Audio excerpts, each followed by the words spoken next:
Buonasera, ben ritrovati. In apertura la presentazione del progetto Giovani, la nuova lista dei giovani sandonatesi che correranno alle amministrative del 2013 insieme a Gianni Corradini con Italia Futura. Sentiamo il programma nel servizio.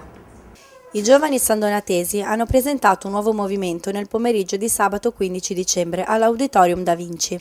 In un periodo di forte sfiducia nei confronti dei partiti tradizionali, un gruppo di under 25 si mette in gioco per proporre nuove idee per farsi portavoce dei loro coetanei. La nostra comunità ha poco interesse nei confronti dei giovani e quindi diciamo che quello è stato quello che ha scaturito il tutto, la nascita di questa associazione. L'associazione all'inizio voleva raggruppare i giovani di tutta la comunità, cercare di metterli insieme per fare un numero e per cercare di portare un'associazione con tanti aderenti al comune, diciamo. In un'Italia che non è un paese per giovani, questo progetto si affaccia sull'arena politica con un programma dettagliato, al fine di costruire un futuro anche in questo paese, senza più lamentarsi e cominciando finalmente ad agire.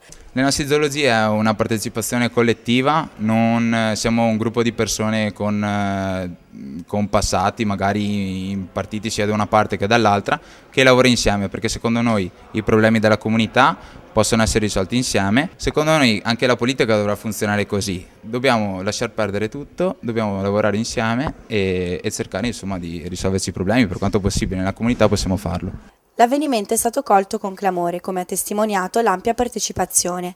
Molti infatti i volti giovani ad assistere alla presentazione, mossi da una profonda empatia nei confronti di questi coraggiosi coetanei, che comunque ammettono i propri limiti, non proponendo direttamente un candidato sindaco, ma esprimendo invece un totale appoggio verso la lista di Gianni Corradini, che si confà particolarmente con le esigenze espresse dal mondo dei giovani. Noi appoggiamo il candidato sindaco Gianni Corradini, che ci è piaciuta soprattutto come persona prima che politico, ha dimostrato una grande capacità di approcciarsi con i giovani. Il suo programma rappresentava molti punti di quelli del nostro programma e la sua preparazione anche culturale è stata molto apprezzata dal gruppo, e noi che abbiamo comunque ascoltato tutti i programmi di tutti i candidati sindaci abbiamo deciso che il programma di Gianni Corradini è quello che rappresenta maggiormente le finalità del nostro movimento, della nostra associazione.